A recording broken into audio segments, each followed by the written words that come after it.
Gravando. Muito bem, então nós vamos fazer a leitura na primeira epístola de Pedro, capítulo 3, no versículo 15. Nós vamos falar sobre a confissão de fé de Guanabara, ou só confissão de Guanabara, ou confissão fluminense. Vamos falar um pouco mais da história desse documento tão importante para nós. E um dos textos bíblicos onde eles mais recorrem e eles usaram como introdução para erigirem esse documento é esse que nós temos em mãos aqui, 1 Pedro 3, versículo 15, que diz assim: antes, santificai Cristo como Senhor em seu coração, estando sempre preparados para responder a qualquer pessoa que pedir a razão da esperança que há em vós. Amém. Então, nós vimos na semana passada, nós falamos muito sobre história, a gente vai falar mais um pouco sobre essa história. Há muita história a respeito da nossa igreja, do movimento reformado. Nos próximos encontros nós vamos falar muito sobre essa história. As tentativas de plantação da igreja reformada no Brasil. Então, nós vimos no capítulo anterior, no capítulo 6, a tentativa francesa e a tentativa holandesa de plantar igrejas reformadas de raízes calvinistas aqui no nosso solo, aqui no nosso torrão.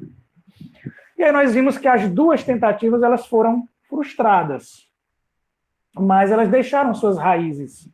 Uma dessas tentativas frustradas foi a tentativa dos calvinistas franceses, que chegaram aqui no Brasil em 1557, um pouco tempo depois do descobrimento do nosso país, do descobrimento político que nós falamos, né? Então, a nossa nação, a nossa terra ainda era muito jovem de descobrimento e exploração, mas logo nesse início, os calvinistas presbiterianos eles já tentaram trazer a fé reformada e a igreja reformada aqui no nosso território. Então, os franceses que vieram, eles vieram primeiro debaixo de um pedido do almirante Villegagnon, um francês que havia chegado no Brasil e se instalado no Rio de Janeiro, estabelecido um forte chamado Forte Coligny, que seria um forte francês, onde ali eles teriam abrigo, proteção de ataques tanto dos indígenas, como também de portugueses, de espanhóis, de qualquer outra nação que chegasse aqui na nossa terra. E eles fizeram desse forte um refúgio, e Villegagnon solicitou ao próprio Calvino, que estava em Genebra, que enviasse missionários para tentar plantar a fé reformada em solo brasileiro. A Igreja de Genebra atendeu prontamente, enviou missionários franceses, chamados de huguenotes, para vir aqui para o Brasil.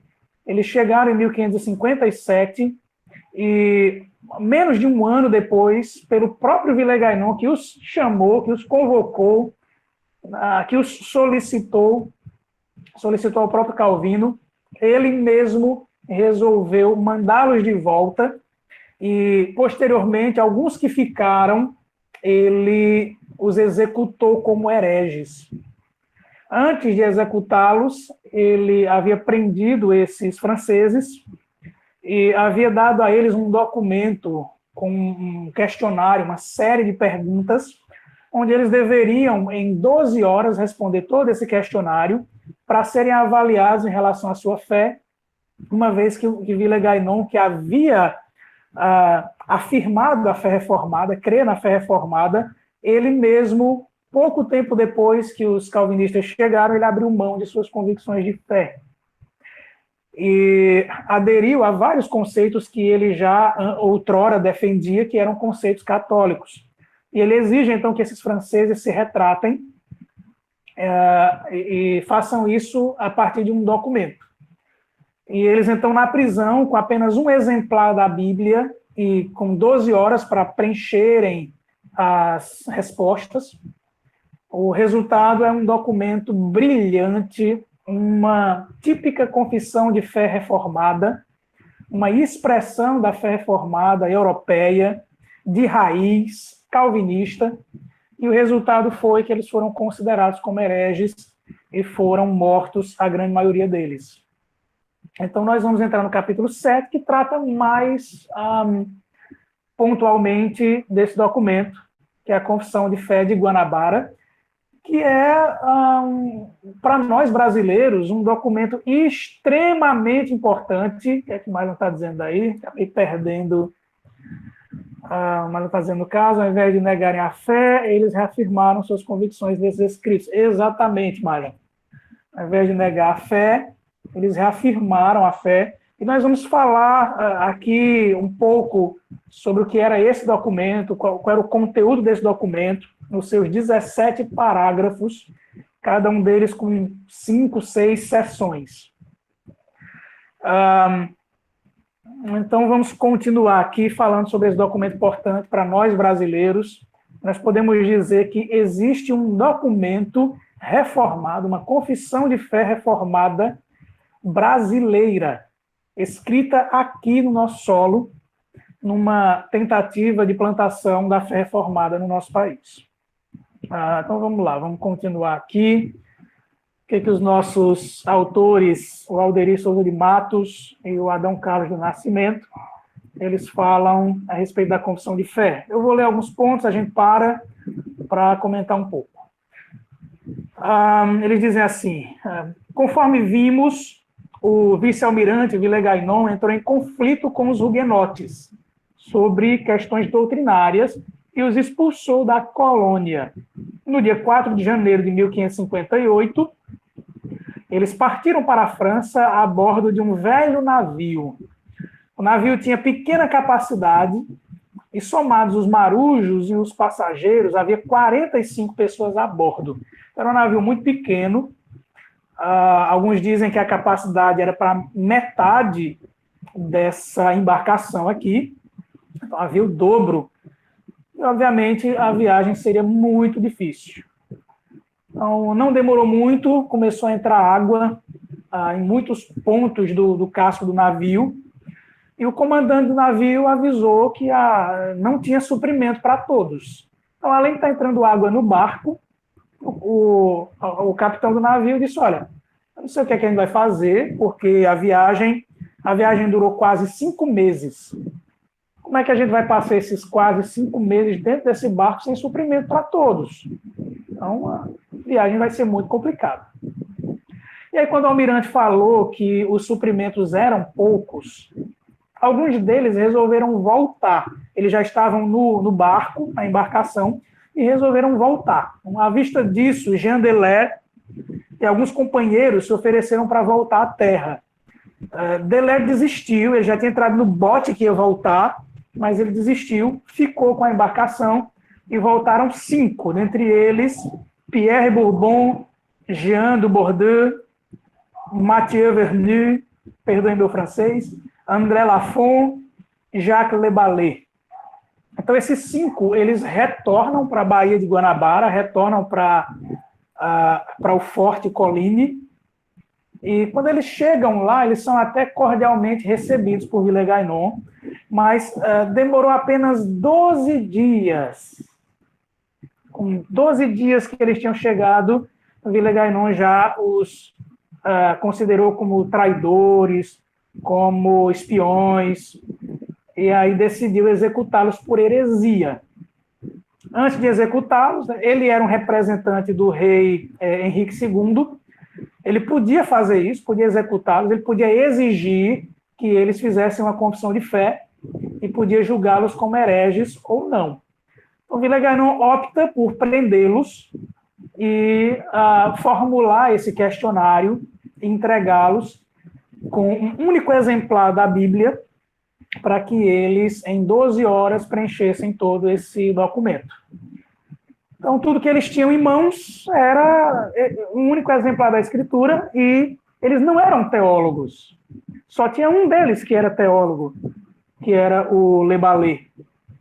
Os outros eram missionários, mas não tinham formação teológica.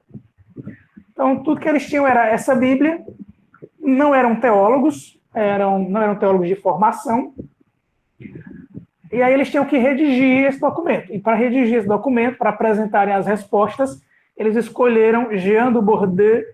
Ele era o mais velho entre esse grupo de 5, era o mais letrado também, conhecia latim, e aí ele ficou responsável por responder, por escrever as respostas de acordo com todos os 5 ali, resposta por resposta desse questionário. Então, quando ele concluiu a redação, os historiadores eles afirmam que ele preencheu com tinta de pau-brasil. Então, o documento original da Confissão de Fé de Guanabara ele foi escrito com tinta produzida em solo brasileiro, tinta feita de pau-brasil. Então, Bourdieu leu várias vezes perante os companheiros, né, cada resposta, cada ponto, cada parágrafo, cada seção desse documento. Todos eles concordaram, todos eles afirmaram crer em cada uma daquelas respostas, e o resultado foi esse, a Confissão de Fé de Guanabara, ou Confissão Fluminense. E aí cada um, depois de lida várias vezes, depois de lidos todos os parágrafos, todas as respostas, eles assinaram, cada um, esse documento de próprio punho. Então, estritamente falando, agora falando mesmo do conteúdo da confissão de fé, a confissão é um credo, pois quase todos os artigos começam com a palavra cremos. Só que a extensão desse credo e a vastidão de conteúdo teológico ali coloca esse documento no patamar de confissão de fé. Que as confissões de fé naquela época já eram comuns, tá? Foi perguntado, inclusive, por Mylon na terça-feira passada sobre de onde é que vem a origem dos catecismos, das confissões, né? Eu até falei que remonta os concílios ecumênicos antigos, que o catolicismo romano se apropriou, né? Mas nem é católico, nem é protestante, cada uma desenvolveu as suas. Então, isso já era comum, tanto entre os católicos como entre os protestantes. Mas, para os irmãos terem uma ideia da importância desse documento, nós presbiterianos, nós temos a Confissão de Fé de Westminster como símbolo de fé, como uma expressão coerente dos dogmas bíblicos, o documento de Westminster. Só que o documento de Westminster, a Confissão de Westminster, foi terminada em 1648. A Confissão de Guanabara foi composta em 1558, então, quase 100 anos antes. Para os irmãos terem uma ideia, existem confissões muito importantes para a fé reformada que foram formulados muito posterior à Confissão de Guanabara. Então, a Confissão Galicana foi feita 2 anos depois, 1559, a Confissão Belga, em 1561, o Catecismo de Heidelberg foi composto em 1566, e, como eu falei, a Confissão de Westminster foi terminada em 1648, é a mais completa delas, é a mais extensa das confissões, a Confissão de Fé de Westminster, o Catecismo Maior de Westminster e o Breve Catecismo de Westminster, todos terminados em 1648. São todos posteriores à Confissão de Fé de Guanabara.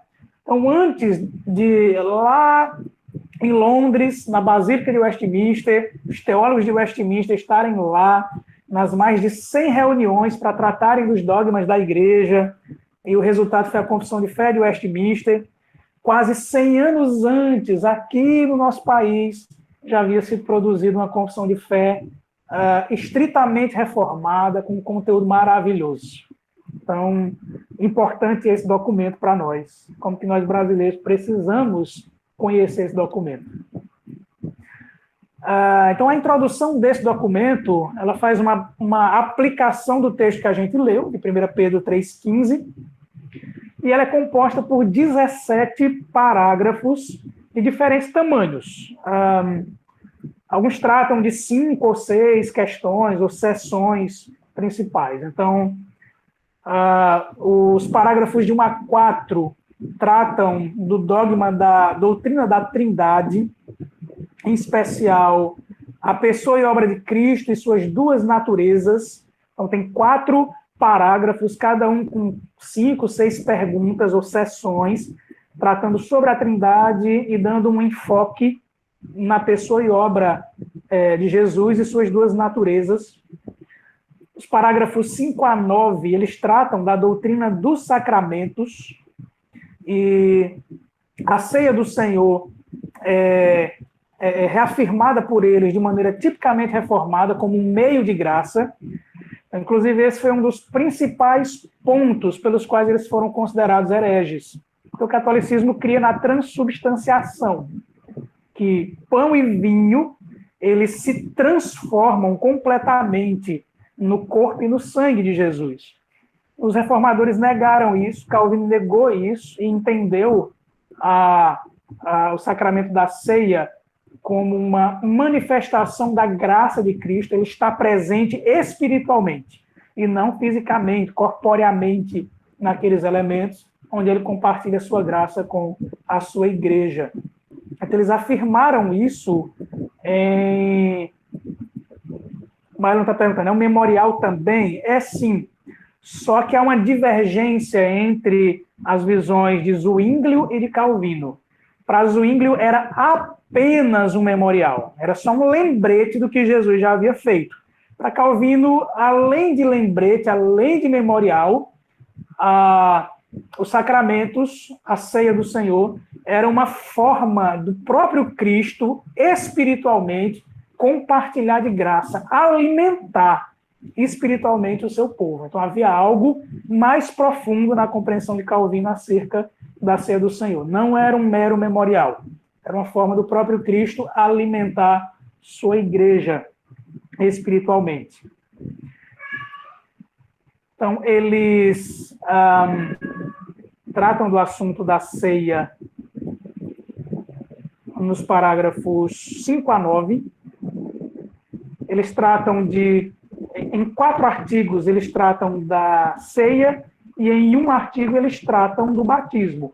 Foi um outro problema também, a questão do batismo, porque Villers-Gagnon, dizem os historiadores, que ele já não cria na ideia aliancista de batismo infantil. Já os teólogos franceses que estavam redigindo esse documento, eles criam, reafirmavam, por ser um documento tipicamente reformado, por eles crerem em convicções tipicamente reformadas. Eles criam no batismo infantil o pedobatismo, e isso também foi crucial para eles serem considerados hereges e serem mortos. O parágrafo 10, eles tratam da questão do livre-arbítrio, eles negam o livre-arbítrio. Nos parágrafos 11 e 12, eles tratam do dogma da autoridade dos ministros para perdoar pecados. Então, eles rompiam com a perspectiva católica de que os ministros, os padres ou pastores, eles tinham essa função sacerdotal de fazer a mediação entre o pecador e o Cristo que redime o pecado. Então, eles negaram isso na confissão, colocaram os pastores e padres no seu devido lugar, como apenas servos para a ministração da palavra de Deus e dos sacramentos e para o pastoreio do rebanho. Eles trataram também, nos parágrafos 13 a 15, do casamento dos bispos, eles sendo a favor de que pastores, bispos, eles constituíssem família. Era outro dogma que Villers-Gagnon acabou os considerando hereges. Sobre voto de castidade, eles defendiam a possibilidade da castidade, a castidade como um dom. Parágrafos 16 e 17, os últimos, eles também questionaram a intercessão dos santos e a oração pelos mortos, que eram também dogmas estritamente católicos. Então, o texto no texto eles fazem diversas referências aos concílios da igreja, Então, isso mostra que eles tinham um conhecimento profundo sobre a história da Igreja Antiga. Então, eles citam termos teológicos formulados, por exemplo, no Concílio de Nicéia. Eles citam termos teológicos formulados no Concílio de Constantinopla, como, por exemplo, os parágrafos 1 a 4, eles utilizam uma linguagem do Credo de Constantinopla, um concílio que ocorreu no ano 381. A expressão, por exemplo, o Filho eternamente gerado do Pai e o Espírito Santo procedente do Pai e do Filho. Isso é uma determinação do credo niceno-constantinopolitano. Mas quer dizer que eles entendiam muito bem as questões dogmáticas tratadas pela Igreja Antiga, como que os pais da Igreja desenvolveram a teologia apostólica, como que eles defenderam, eles conheciam tudo isso. Então, esses trechos dessas confissões, desses concílios antigos, são vistos, são encontrados na Confissão de Guanabara. Então, o parágrafo 3 se refere, por exemplo, eles chamam o credo apostólico de símbolo de fé da Igreja. E eles citam alguns dos outros credos antigos também. No parágrafo 5, eles se referem explicitamente ao Concílio de Nicéia, que aconteceu no ano 325. Eles citam, segundo o Concílio de Nicéia, e aí desenvolvem o argumento. Então, eles não eram, apesar de não serem teólogos de formação, mas eles não eram desinformados teologicamente, eles eram muito bem formados autodidaticamente, eram muito capacitados. A confissão também menciona 4 pais da igreja, ou escritores da igreja antiga, por exemplo, Tertuliano, é citado no parágrafo 5, Cipriano, citado nos parágrafos 11 e 15, Ambrósio, citado nos parágrafos 11 e 13, e principalmente Agostinho de Hipona. É por isso que a Confissão de Guanabara ela é tão reformada. Porque o que os reformadores fizeram? Eles voltaram em busca da teologia antiga. Eles voltaram para os pais da igreja, porque eles eram os descendentes primários dos apóstolos, aqueles que podiam ter herdado diretamente a teologia dos próprios apóstolos. Então, era uma teologia mais confiável. Então, eles foram usados, e principalmente Agostinho, suas teologias, usadas para trazer princípios hermenêuticos para a igreja reformada, a igreja nascente, para trazerem, para comporem documentos sistemáticos como esse que a gente está citando aqui, as confissões. Eles foram muito citados, muito úteis para a teologia da reforma. E os franceses, aqui no Brasil, que estavam compondo a Confissão de Guanabara, eles estão citando, então, essa teologia antiga, essas raízes apostólicas. E citam Agostinho nos parágrafos 5, no parágrafo 5 citam Agostinho 3 vezes, citam Agostinho no parágrafo 7, no parágrafo 11 e no parágrafo 17. Então, há também referências a um número de passagens bíblicas, principalmente na segunda parte do documento. Então, diante de tudo isso, deles terem ido buscar fontes antigas, fontes confiáveis da teologia antiga, deles conhecerem tão bem a história da igreja, a história antiga principalmente da igreja, deles tratarem de vários aspectos abrangentes da teologia bíblica, da teologia sistemática, deles tratarem do uso e aplicação de uma enormidade de textos bíblicos. A gente pode considerar esse documento sobre 3 características. A primeira dessas características é uma confissão de fé bíblica. Então, ela está cheia de referências da Escritura, de argumentos extraídos diretamente da Escritura Sagrada. Ele é um documento também, em segundo lugar, que é uma confissão tipicamente cristã, que expressa convicções e conceitos dos primeiros séculos da igreja, e ela é, por último, uma confissão de fé reformada. Porque conforme os pontos que foram citados, que são centrais, importantes no calvinismo, no agostinianismo e na teologia das escrituras. Então, por exemplo, a natureza simbólica e como meio de graça dos sacramentos, a supremacia de Cristo, a importância da fé, o batismo infantil, a eleição e tantos outros pontos que eram pontos doutrinários caros para os reformadores. Tá bem?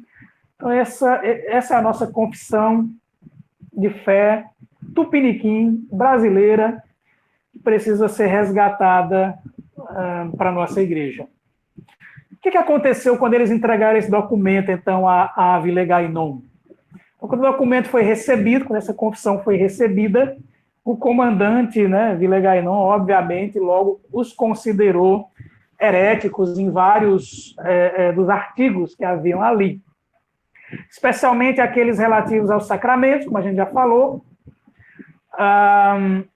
e mandou trazer os 5, os que compuseram esse documento. Um deles estava doente, era o Pierre Bourbon, estava muito doente, ele ficou na aldeia, os outros 4 vieram. Ele os colocou numa prisão bem pequena, escura, deixou ali enquanto ele pensava em qual sentença daria, qual maneira de executá-los. Enquanto eles ficavam ali, eles cantavam louvores, cantavam salmos e aguardavam a maneira como eles seriam executados ou a clemência do comandante. O que não aconteceu. A decisão foi, uma vez que o algoz, né, o executante da pena, era bem inexperiente, eles optaram, então, pela morte por estrangulamento, depois eles seriam lançados ao mar. Muito bem. No dia seguinte, eles foram presos na quinta-feira, no dia 8 de fevereiro. No dia 9 de fevereiro, então, de 1558, o capitão começou a executá-los. O primeiro a ser chamado foi o redator da Confissão de Fé, foi o Jean du Bordeaux. Ele foi agredido, humilhado lá por Villegagnon.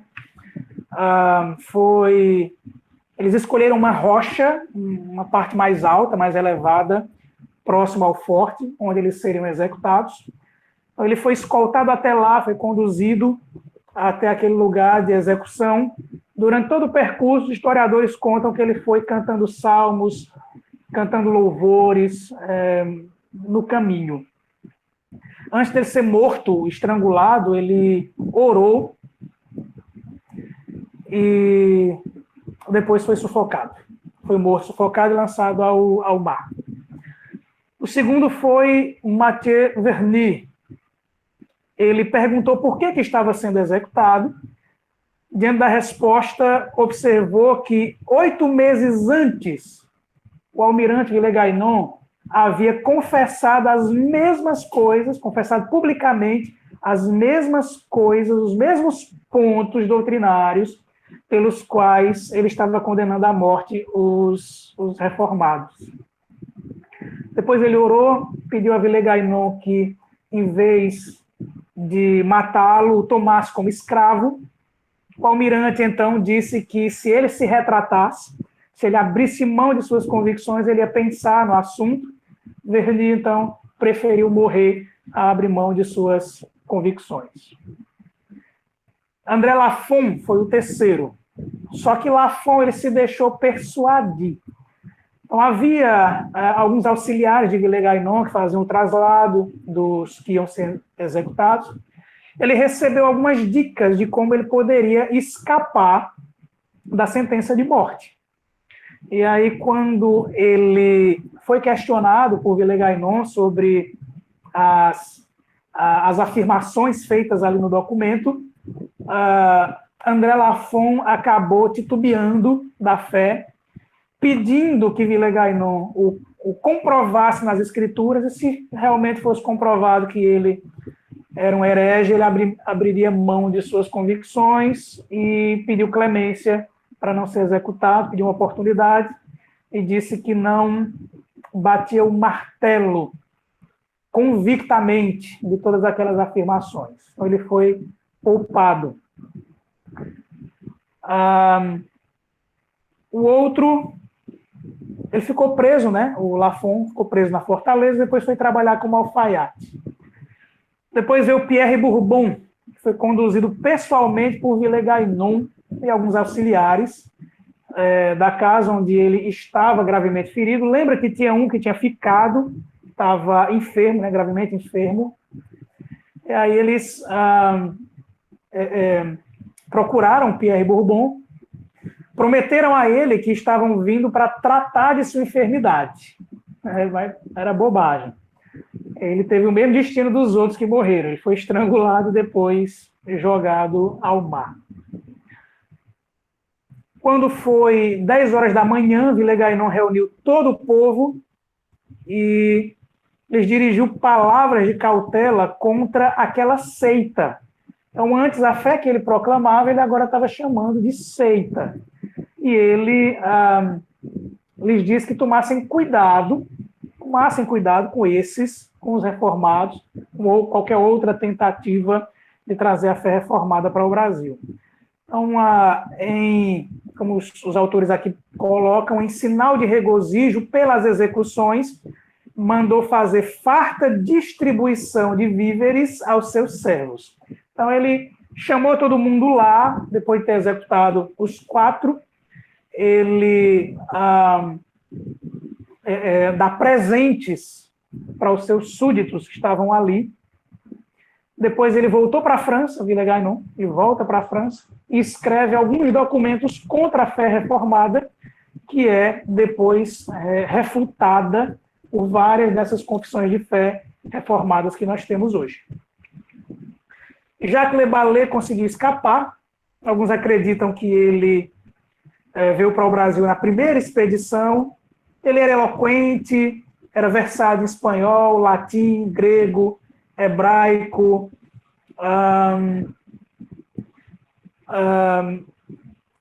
Depois de um tempo, já em 1559, né, um ano depois das execuções, ele voltou a pregar suas convicções e já havia muitos adeptos ao seu redor e a Igreja Católica nomeou um jesuíta chamado Luís de Gran, que ele tinha as ordens de provar as heresias de Jacques Le Ballet. Só que Luís de Gran não foi capaz de refutar as doutrinas de Le Ballet. Ele só teve uma saída. A única saída foi prendê-lo. Ele prendeu Le Ballet, enviou para a Bahia. A Bahia, posteriormente, o enviou de volta para o Rio de Janeiro, onde tudo começou, e lá ele foi executado. Interessante a execução de Jacques Le Ballet, porque tem a participação de talvez o padre jesuíta mais famoso aqui no Brasil, que é o padre Anchieta, padre José de Anchieta. Anchieta tentou persuadir Le Ballet várias vezes para que ele abdicasse, abrisse mão da fé reformada. Le Ballet não abriu mão da fé reformada, pelo menos nesse segundo momento. E aí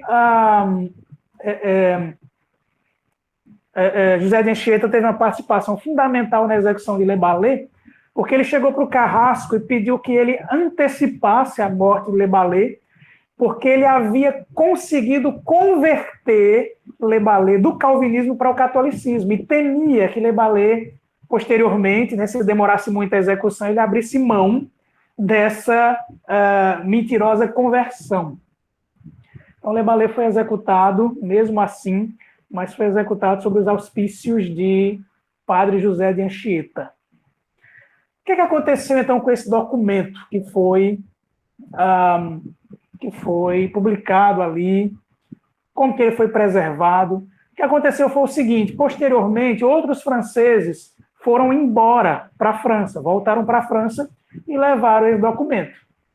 Quando esse documento chegou na França, ele foi entregue às autoridades e uma personalidade, um líder do Estado francês chamado Dupont, ele entregou esse documento a Jean Dallaire, que foi um dos que esteve no Brasil e que voltou naquela primeira embarcação com aqueles 45 tripulantes. E Jean Dallaire pegou esse documento, preservou, fez várias cópias. Depois ele entregou cópias a um reformado chamado Jean Crespin, para que ele inserisse num documento oficial de história, que o próprio Jean Dallaire chamou de o livro dos que em nossos dias foram martirizados na defesa do Evangelho. Esse é o título original desse documento. Então, junto com esse documento, foi anexado uma cópia da Confissão de Guanabara, e depois esse livro foi chamado de História dos Mártires. Ele foi escrito em 1564. Então, Dallaire, ele regressou a Genebra, foi para Genebra, concluiu os estudos teológicos, foi ordenado ministro do Evangelho, foi pastor na cidade de Belleville, perto de Lyon, voltou para Genebra em 1562 e, sob a influência de vários amigos genebrinos, ele escreveu sua experiência na terra do Brasil, um livro que é famoso, uma obra famosa, histórica, que é Viagem à Terra do Brasil. Depois ele seguiu o ministério em várias outras cidades na França. Ele escapou, por um milagre, do massacre de São Bartolomeu, se refugiou numa fortaleza, que era a fortaleza de Sancerre, vindo a escrever uma narrativa do cerco dessa cidade, publicada em 1574. Perdeu 2 manuscritos de sua obra principal, Viagem à Terra do Brasil, mas reencontrou o primeiro deles em 1576, publicando 2 anos depois. E esse é o documento que nós temos hoje, o Viagem à Terra do Brasil, publicado definitivamente em 1576. Em 910, quando da organização da Assembleia Geral, o Supremo Concílio da Igreja Presbiteriana do Brasil, no Rio de Janeiro, os delegados fizeram uma visita à ilha de Vila-Gainon, como parte das comemorações do 4º centenário do nascimento de João Calvino, transcorrido no ano anterior. Então, hoje, a pequena ilha abriga a Escola Naval, estando situada ao lado do aeroporto Santos Dumont. Recentemente, realizou-se nesse local um culto de ações de graças pelo transcurso dos 450 anos do primeiro culto protestante no Brasil. Foi exatamente naquele lugar onde os huguenotes foram executados por Vila-Gainon. No início de 2008, também foram lembrados os 450 anos da Confissão de Fé de Guanabara. Teve várias comemorações no Brasil, a Igreja Presbiteriana fez cultos de gratidão a Deus por essa história belíssima e de gratidão a Deus por esse documento e pela vida desses missionários que se dedicaram tanto para que a fé reformada chegasse no Brasil, deixando um legado, e somente bem posteriormente, no ano de 1859, é que o presbiterianismo vai chegar na nossa pátria. Então essa é a nossa história belíssima desse documento e das tentativas de plantação da Igreja Reformada no nosso país. Graças a Deus, hoje nós temos igrejas reformadas, mas essa chegada é fruto do trabalho penoso de muitos que vieram antes dos nossos principais missionários, como, por exemplo, o Ashbel Green Simonton, que é o primeiro missionário presbiteriano a conseguir plantar uma igreja presbiteriana aqui no Brasil, e o Dr. Robert Calley, que foi o primeiro congregacional reformado a plantar uma igreja congregacional reformada aqui também no nosso país. Então, graças a Deus por isso. Os irmãos têm algum comentário a fazer de tudo isso que a gente falou, de todo esse desenvolvimento histórico, de como é bonita a história da Igreja Reformada aqui no nosso país, como também é trágica, triste, mas triunfante para a glória do nosso Deus. Caso não... Pastor. Oi, Marlon, pode dizer. Assim, em relação ao fato histórico, Foi bem explicado, eu não tenho dúvida não, mas a questão mais teológica mesmo está incluso, como o senhor falou, na questão do batismo de crianças e tal, que os reformadores, na realidade, defenderam, né? Na realidade, é a visão que a Igreja Antiga tem, né? Eles continuaram permanecendo nessa visão, do batismo de criança, né? Só muda algumas coisas, né? Como a questão que eles creem que o batismo pela salvação, a gente não, né? Só como, acho que é um meio de graça também. Tem uma falhazinha na tua voz, não entendi. Depois você falou do batismo infantil, você falou alguma coisa sobre salvação. Foi que o catolicismo batiza criança porque crê que a salvação também é por esse sacramento, né? O batismo. E a igreja, mas não, a igreja não reformada, é essa a visão, exatamente, não é essa a visão reformada, não, de batismo, não. Isso não é essa, né? Aí eu queria que o senhor falasse o porquê da visão reformada batizar crianças nesse sentido. Já vi alguns vídeos de Augusto Nicodemos, ele fala algo relacionado com a circuncisão, algo do tipo assim, fosse um ato simbólico para a cristandade, mas eu queria que o senhor explicasse o porquê do batismo de criança nas igrejas reformadas. Certo. Nós temos um capítulo inteiro para tratar sobre isso, que é contemplado no nosso material, mas a gente pode fazer uma antecipação, sim, rápida, breve, né, do assunto. Então, como você já explicou, já citou, há uma diferenciação, sim, né? Muitos pentecostais criticam presbiterianos e outros pedobatistas por batizarem crianças, chamam a gente de católicos mansos por causa do batismo infantil. Mas isso é uma bobagem, é uma ignorância. Como você citou, para o catolicismo, o batismo é um elemento fundamental para a salvação dos fiéis, como todos os outros sacramentos. Então, por uma questão sacramental, tá? O batismo, para o catolicismo romano, ele é expiatório. Ele coaduna com a obra redentora de Cristo e com vários outros elementos da soteriologia católica, como, por exemplo, a intercessão de Maria, dos santos, a penitência, o uso de indulgências. Então, tudo isso forma uma grade que é o que vai, então, redimir os fiéis. Dentre eles, os sacramentos, certo? É por isso que uma criança, para o catolicismo romano, era batizado já. Tem que batizar, porque essa é uma prática cristã e nós ministramos o sacramento a todos os nossos fiéis e filhos de fiéis, para que eles sejam também salvos e alcançados pelo sacramento redentivo. Para nós protestantes, não. Lembrando que essa não é a visão exclusiva do presbiterianismo, tá? Na verdade, todo movimento reformado, nas suas raízes históricas, eu não estou me referindo aos movimentos paralelos, tá? Estou me referindo aos movimentos fielmente reformados, nas suas raízes históricas, todos eles defenderam o batismo infantil. Por quê? Por causa de um princípio hermenêutico, uma maneira de enxergar a escritura, chamado de aliancismo. Então, diferentemente de muitos batistas que defendem que a história bíblica ela é dualizada em duas dispensações, entre 7 da escatologia, 2 especiais, uma eles chamam de dispensação da lei, onde Deus administrava a salvação por uns recursos diferentes dos recursos do Novo Testamento, que eram chamados de dispensação da graça. Tá? Nós, protestantes, historicamente, não entendemos que a Bíblia ela seja dividida, que a graça de Deus seja manifestada dessas duas formas, uma através de lei e outra através de uma graça em Cristo. Nós entendemos que toda a Escritura ela tem um fator unificado, uma aliança que está no passado, está nos escritos do Antigo Testamento e é renovada em Cristo nos escritos do Novo Testamento.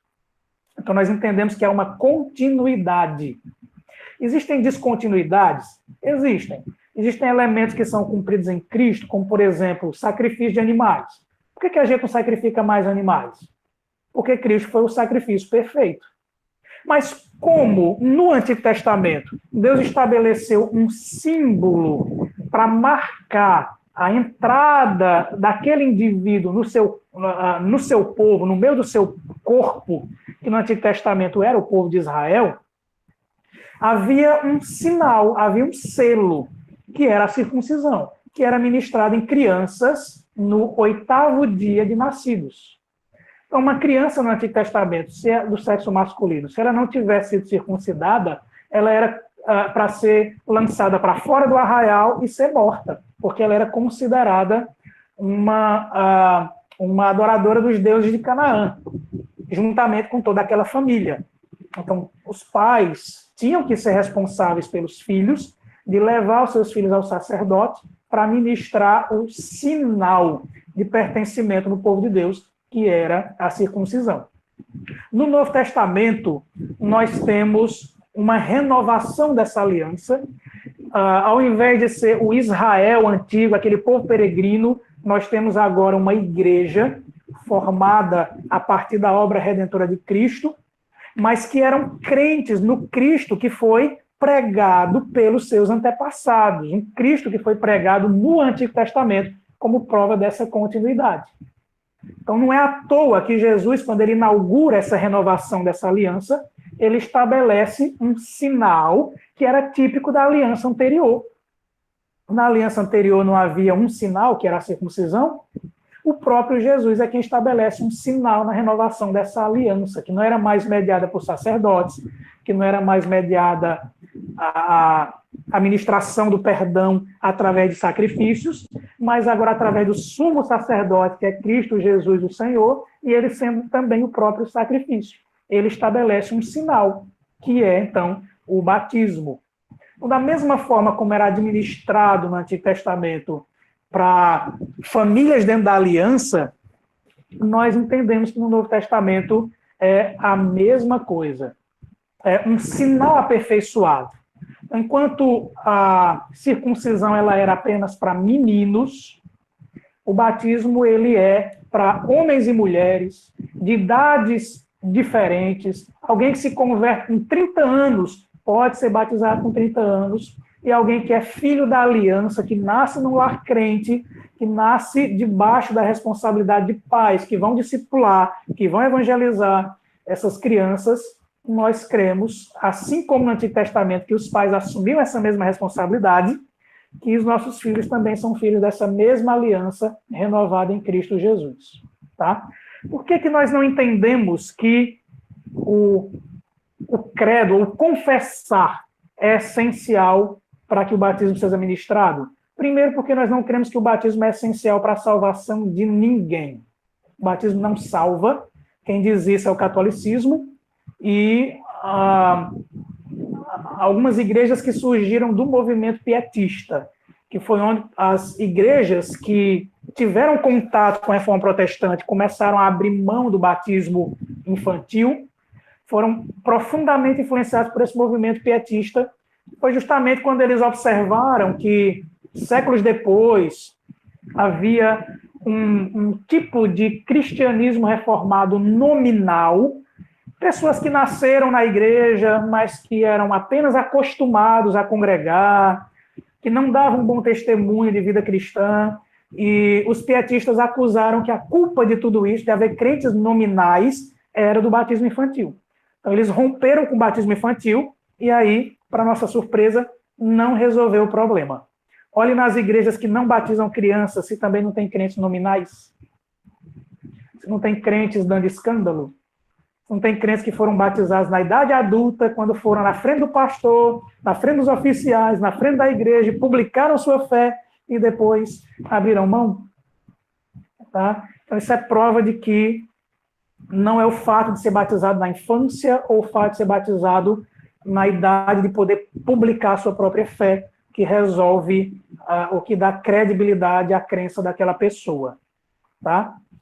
Outro aspecto importante da gente destacar aqui, em relação ao batismo infantil, ao credo ao batismo, né, o batismo só depois que a pessoa pode confessar, é que as igrejas reformadas, elas não abrem mão de que aquela criança que foi batizada na infância, quando ela crescer e tiver condições de agora não mais sendo levada pelos pais, ela puder publicar a sua fé, poder professar a sua fé, ela faça, é a sua profissão de fé.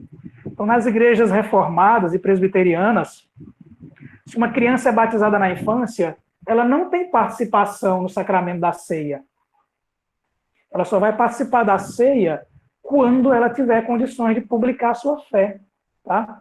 Isso é prova de que nós não enxergamos que a água é fundamental para a redenção de ninguém, que a administração do batismo na infância ou na idade adulta é fundamental para a salvação de uma pessoa, mas que sim, é um meio de graça e aqueles que são verdadeiros crentes, eles serão alimentados pela participação do sacramento. Tá certo? Mas eu tive que falar muito rápido por causa da hora e também porque nós ainda vamos esmiuçar cada um desses pontos que foram trazidos aqui bem rapidamente, quando a gente for tratar de batismo no material que está contemplado aqui dentro do nosso livrinho, e onde nós também vamos ampliar. Tá certo, Mylon e demais irmãos? Perfeito, pastor.